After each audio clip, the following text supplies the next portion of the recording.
अब बताइए सेक्शन 14 पे अदरवाइज।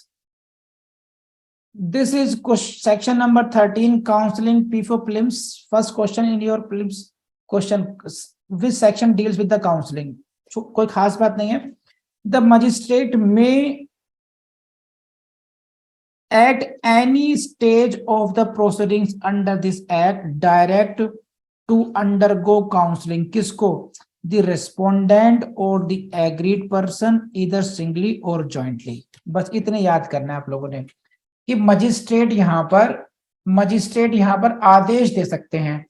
कैसा आदेश दे सकते हैं? आदेश ऐसा दे सकते हैं कि भाई या तो तुम दोनों, रेस्पोंडेंट अकेला या एग्रीड पर्सन अकेला सिंगली या दोनों jointly, they should go for the counselling, undergo counselling, counselling के लिए जाइए।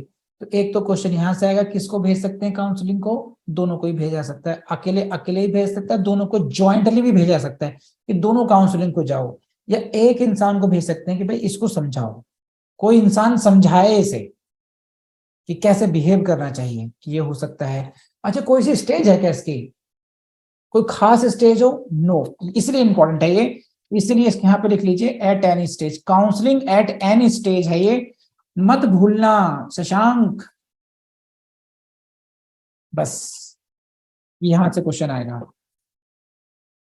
With any member of service provider को भेजेंगे, बस आगे तो कहीं है ही नहीं। काउंसलिंग के लिए किसके साथ भेजेंगे? With any member of service provider जिसकी क्वालिफिकेशन कैसी होनी चाहिए? Who possesses qualification and experience as may prescribed का मतलब वही as rules under section 37 clause 2 rules made by central government। हटा दिया बार बार मैंने करके आपको ये। नेक्स्ट यहां से क्वेश्चन आएगा, लिख डालो फटाफट। Where the magistrate has issued any direction, ये डायरेक्शन अंडर सेक्शन 1 का मतलब काउंसलिंग की direction, he shall fix the next date of hearing within a period of not exceeding 2 months before prelims। not exceeding 2 months को exactly रटना पड़ेगा आपको।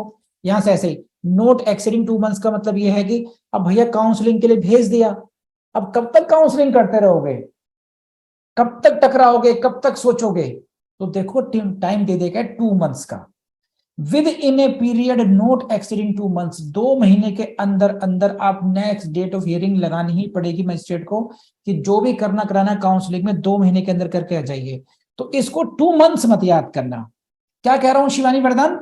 It is, इसको पूरा फ्रेज याद रखना आप लोग, अगर पास होना है तो। फेल होना तो कुछ भी याद कर लो, फिर इसको नॉट एक्सीडिंग 2 मंथ्स याद करना पूरा एग्जैक्टली। कभी भी जहां भी कोई टाइमिंग्स दिए होते हैं 2 मंथ्स 3 मंथ्स, उसके आगे पीछे जो दिया होता है ना maximum, not exceeding, with in, तो कंप्लीट फ्रेज को याद करोगे तो हमेशा सही रहोगे।